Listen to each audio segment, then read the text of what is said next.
What's up, y'all? It's your girl and boy. You know the rest of that good shit I like to say all the time. And I don't say most of the time. When I be talking about shit like this, man, we talking about this damn shooting again. Now we got some further updates on what's going on. Ain't no commentary. I done said it over and over again. This shit need to stop, man. So, like, comment, subscribe. You know what it is. See y'all in the next video. Watch this, though. You heard me? Tonight, new detail emerging about a deadly school shooting in California. Nia Page Tretta and Addison Kegley were two of the three teenagers wounded at Saugus High School earlier this week. Both have been released from the hospital. The gunman, 16-year-old Nathaniel Burhow, has died from a self-inflicted gunshot wound. Farah Fazal now on how the community is coping with tragedy. When it hits one of our schools, it hits all of our schools. We're going to get through this together. Stronger together is how people ripped apart in America's latest school shooting in Santa Clarita say they're getting through it. I had a woman come in this morning at Opening and order some food and hand me a check for $1,000 made out to Saugus. It's taking all the extra hands to lift up broken hearts and raise the money to bury two children. 14-year-old Dominic Blackwell was a junior ROTC member and a football player. A very incredibly respectful young man, full of life, positive and happy. 15-year-old Gracie Muehlberger's parents say she was their Cinderella. She loved to shop. That was her favorite thing. And making outfits and taking pictures and doing all that stuff. And she was so funny. Sheriff's deputies say the shooter died of a gunshot wound to his head. They don't know why 16-year-old Nathaniel Burhow walked into Saugus High with a .45 caliber. That gun was unregistered, just like several others detectives found in his home. We did not find any manifesto, any diary that spelled it out, any suicide note, or any writings. People here in Santa Clarita are still struggling for answers here tonight. They're leaving flowers here at Saugus High, and tomorrow night they'll have a vigil at a park just a few minutes away from here, Rena. Farah Fazal, thank you. Man, this shit is crazy, y'all.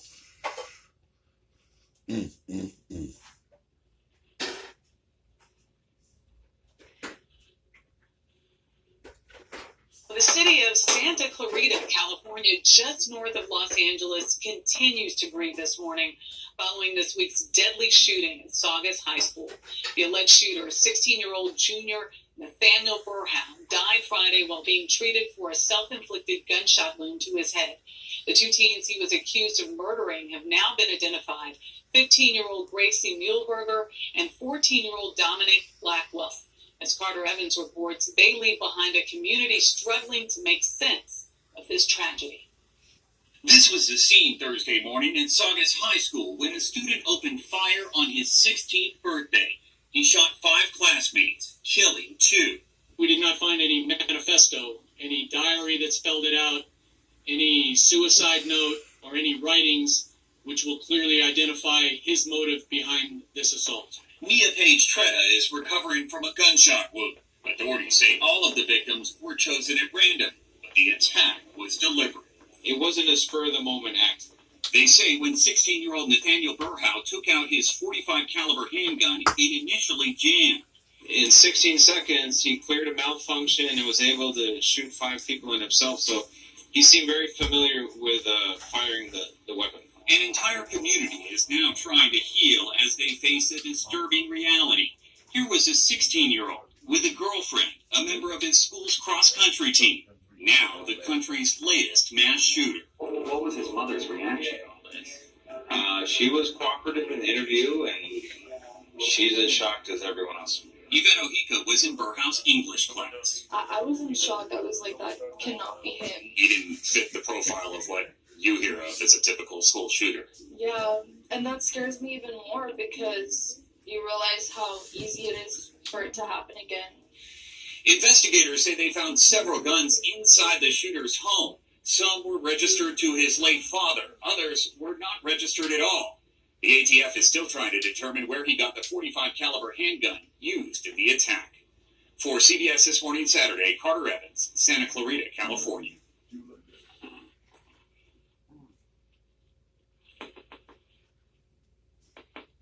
It's a resident here describing the suspect, saying he was hurting and he just didn't know how to ask for help. And that's so moving to understand because he really was going through a tough time, you're saying. I think he was. His father passed a couple of years ago, and from what I understand, the suspect had been the one who had found his father's body inside the house. And, you're always looking as a community for ways you can reach out to the person next to you. There's someone you know is going through something, and what's hard is that the answer you sometimes get is, "Oh, I'm fine."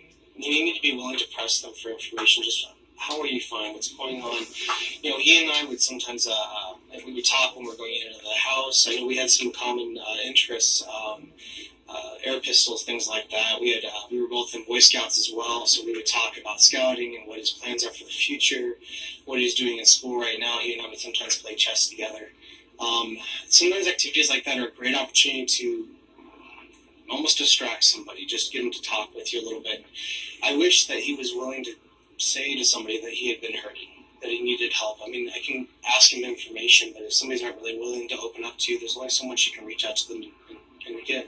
And we're all so busy with our day-to-day lives, it really is difficult to allocate that time. Just to properly introduce you, this is Jared Axon, and he is a next-door neighbor of the suspect, and you've known him for years. I've known him since he was born. I had the opportunity to buy the house I grew up in, so I've known the whole family my whole life. And it's so surprising. You hear about things like this in the news. You don't expect it to be your own community, and it's so surprising sometimes when you find out who it was who was involved with it. He's a very quiet person, a kind person. He was respectful how he talked about others, and that could be just the relationship that he and I had together. But I just wish he was willing to say that he needed some help. And we've been hearing all morning from students at the school that he was social and he had friends, he had a girlfriend, he was involved in so many activities. This was an introverted person, but still someone who had a social life. Any red flags, anything you can think of that would drive him to do this? I've been trying to think about that now since I found out possibly who the suspect was. And I'm a registered nurse. I work with a lot of broken people and hurting people. I can't think of any red flags in our conversations where he would have expressed an interest in handling his hurt in this manner. Even when we would talk about going out and go shooting together. I mean, he had grown up with his father as a hunter. This was a fairly normal activity for him. And so even when we talked about going out shooting together, it was never in an aggressive manner. For people who do shoot on a regular basis, it's kind of our way of it's almost like bowling. You kind of hone in on what's way down there, and you kind of forget everything else around you. And I always looked at activities like that as just a way to get them to also be distracted, just to kind of talk with them about what's going on. But no, we never, even with all those activities and everything involved, it's interesting that somebody could still be broken and people not notice it. And you were saying that his father made bullets, and he grew up around guns. Yes, he grew up around firearms. It wasn't a mystery. The mystery of the firearms was gone. It wasn't something that you played with. It was something he knew how to use it, and he understood how it worked and the respect behind the firearms. And he was responsible that way. He came off as a very responsible person.